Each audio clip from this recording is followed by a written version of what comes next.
संदीप भाई, आप कई दिनों से आंदोलन में थोड़ा कम नजर आ रहे हैं।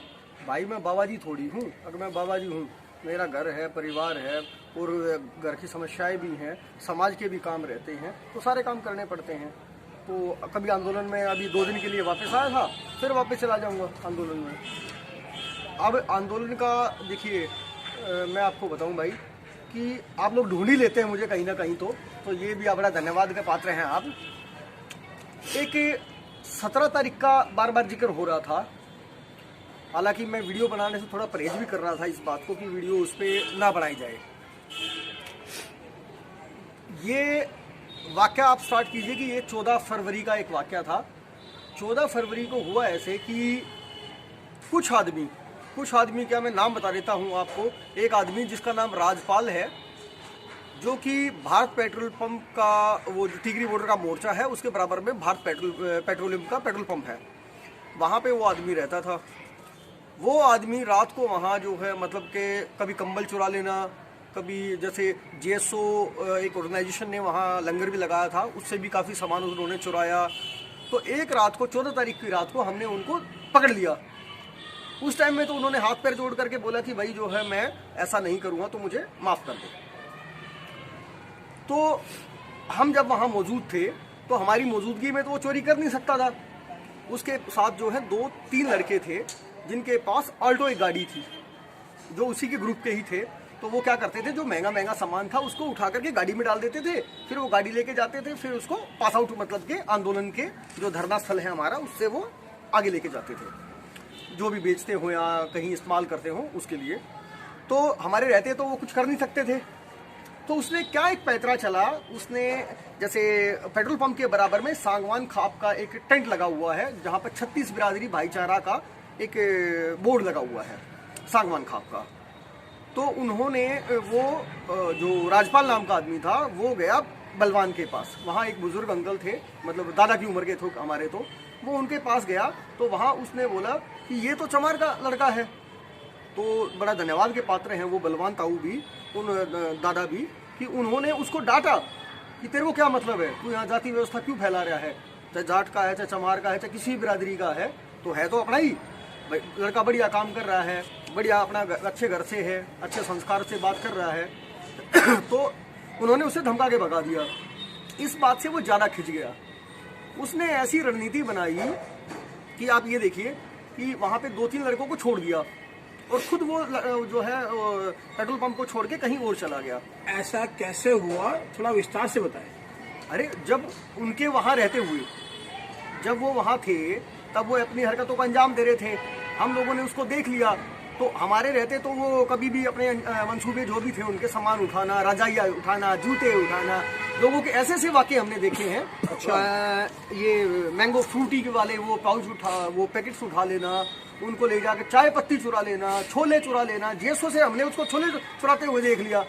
फिर भी मैंने उसको सोचा, मैं कहा भाई चलो इसको चीज़ को डिनाई करते हैं आंदोलन में, ताकि ये खबर ना फैले कि यहाँ चोर उचक्के भी हैं।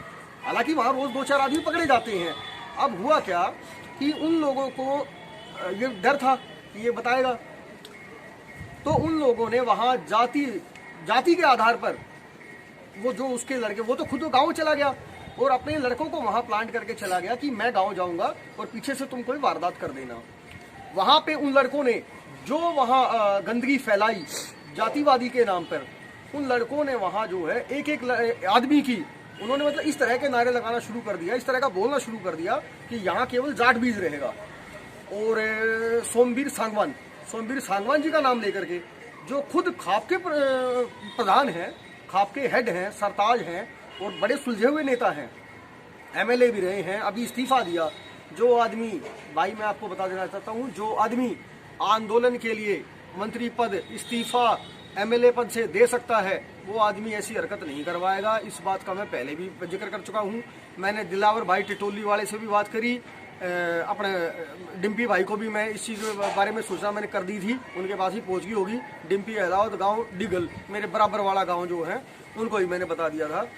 तो उन लड़कों ने मतलब इस तरह की आवाज़ लगाना शुरू कर दिया कि यहाँ केवल जाट बीज बचेगा और कोई नहीं रहेगा, बाकी सब के सब जो हैं यहाँ से बाहर निकल जाएं। कई लोगों को चोटें लगी हैं बल्कि हुड्डा खाप, दलाल खाप, इन लोगों ने इतनी मदद करी जो वहां लोगों को निकाल दिया, नहीं तो वहां कम से कम हत्याएं हो सकती थी। और इस मामले को मैं आज खोलने का कारण मैं आपको बता देता हूँ। आज मैंने सिर्फ दुख पाते हुए, क्योंकि आप बहुत सारे लोगों के फ़ोन भी आ रहे थे, मीडिया से ही बहुत फ़ोन आ रहे थे, मैं भी परेशान हो गया था कि क्या हुआ, कि आप आ क्यों नहीं रहे हैं, ये है वो है। देखिए मैं भी एक गृहस्थी आदमी हूँ, अच्छे खाते पीते घर का बालक हूँ, कोई ऐसा तो है नहीं अब भूखे मरते जा रहे हैं। अब उन लोगों को क्या हुआ, उन लोगों ने इस तरह का वो फैला दिया प्रोपेगेंडा, कई लोगों को चोटें लगी हैं। कृष्ण सुनार को, मतलब जिसकी बस ये पूछा गया कि आपकी कौन सी बिरादरी है, तो मैंने उसको खुलकर कहा हाँ भाई मैं चमार का बालक हूँ। तो उसने उनका ये था कि यहाँ तो सिर्फ जो है तू यहाँ जाटों के बीच में क्या चौधरी बन रहा है। मैंने कहा ये जाट आंदोलन थोड़ी है, ये आंदोलन जो है किसान का है, ये आंदोलन मजदूर का है, ये आंदोलन हर उस आदमी का है जो इस देश में अन्न खाता है, जो रहता है, उसका आंदोलन है जी। ऐसे तो आंदोलन को बहुत ज्यादा नुकसान होगा। नुकसान कैसे हो जाएगा, ऐसे उपद्रवी आते रहते हैं ये लोग जो हैं। ये इन्होंने नाम तो ले दिया सोमवीर सांगवान का, लेकिन मैं अपने अंदर से अंदर आत्मा से बता रहा हूँ आपको, सोमवीर सांगवान के बारे में मैंने काफ़ी पढ़ा भी है, लोगों से सुना भी है।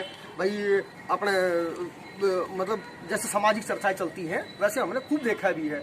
तो ऐसा होता क्या है, देखो गाँव में एक बहुत पुरानी कहावत है, अब जो है कोई बदनाम करना हो तो उसके नाम से जो है किसी घर में पत्थर फेंकना शुरू कर दो, तो अगले को थोड़ी पता है कि कौन फेंकवा रहा है। सोमवीर सांगवान को खाम खाम जो है इस मामले में इनका नाम उछाला गया है। उस बात से मैं नहीं मानता कि इतने बड़े आदमी का जो है ये छोटे भैया लोगों के साथ जो आदमी जूते चुरा रहे हैं, जो आदमी पेप्सी चुरा रहे हैं, जो आदमी रजाई चुरा रहे हैं, हमारे अगर बोले जूते लत्ते ठाऊ, वे जो जूते लत्ते ठाऊ आदमी उनके साथ उनका कोई संबंध नहीं हो सकता है, पहली बात।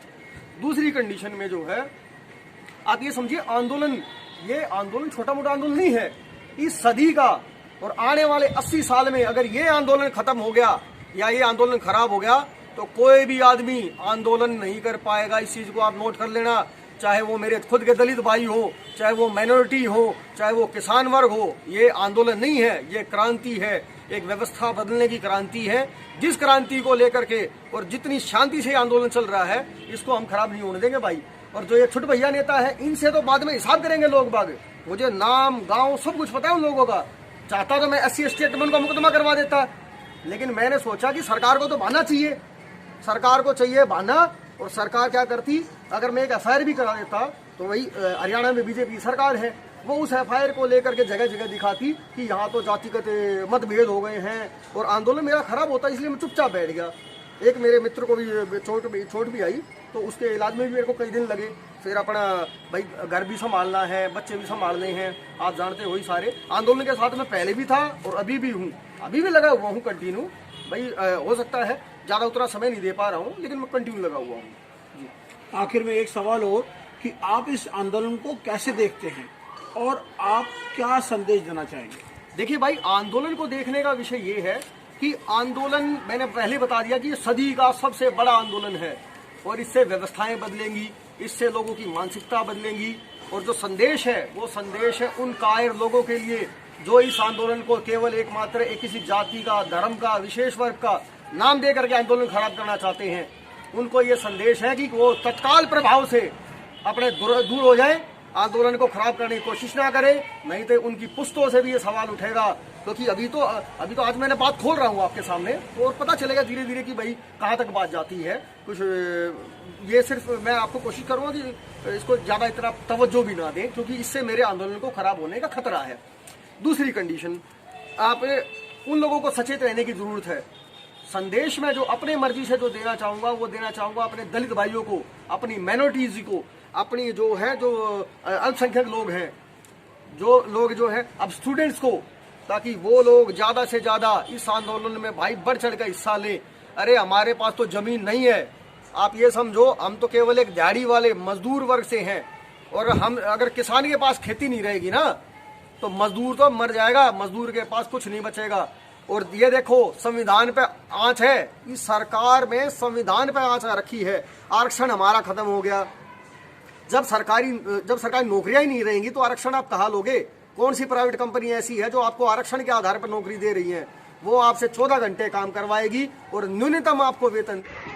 ये हमारी सबसे बड़ी कमजोरी है कि वो लोग जो हैं वो हमें डरा करके धमका करके भगा देते हम उनके घर में मजदूर, हम किसान, हमारी जमीन, हम भूमिहीन, हम जितने लोग हैं हम आवाज उठाएंगे, हम पढ़ेंगे भी, शिक्षित भी होंगे, संगठित भी होंगे और सवाल करेंगे उन लोगों से, उन मानसिकता के लोगों से।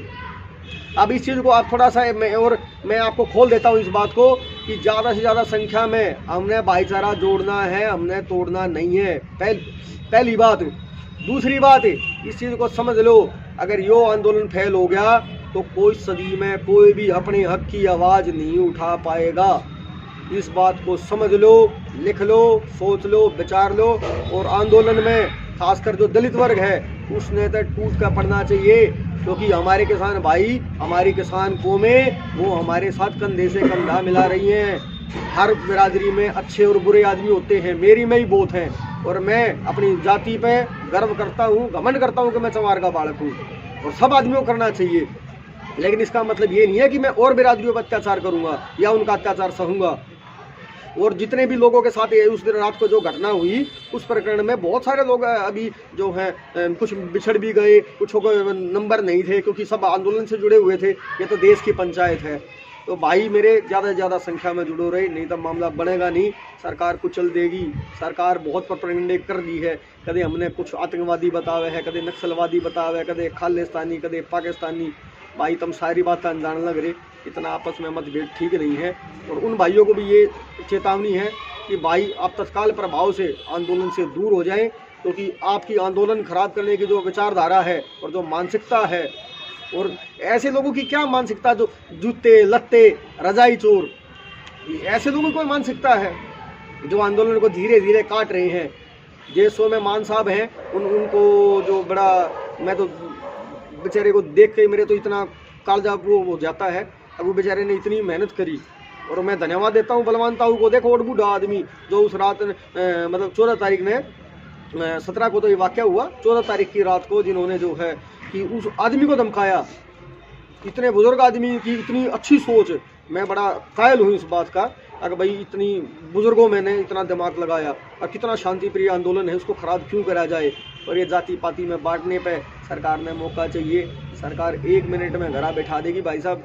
अगर हम अलग अलग पार्टी है तो ये भाई खुला हाथ है ना, इसे कोई भी अलग अलग हो कर सकता है। जब मुट्ठी बन जाएगी ना, हमें सारे भाई अपने अपने हिंदू भी, मुसलमान भी, जैन भी, सिख भी, पारसी भी, सारे वर्ग। देखिए भाई, संदेश का जहाँ तक सवाल है, वो संदेश मैं देना चाहूँगा अपने दलित भाइयों को, अपने ओबीसी भाइयों को, अपने माइनॉरिटीज़ को, अपने आदिवासियों को। अब भाई हम सबको इकट्ठा होकर लड़ने की बहुत ज़रूरत है, क्योंकि संविधान पे खतरा है, संविधान पे। अरे ये बताओ मुझे, जब आरक्षण का आप करोगे क्या, जब सरकारी नौकरियां ही नहीं रहेंगी? कौन सी ऐसी प्राइवेट कंपनी है जो आपको आरक्षण के आधार पर नौकरी देती है?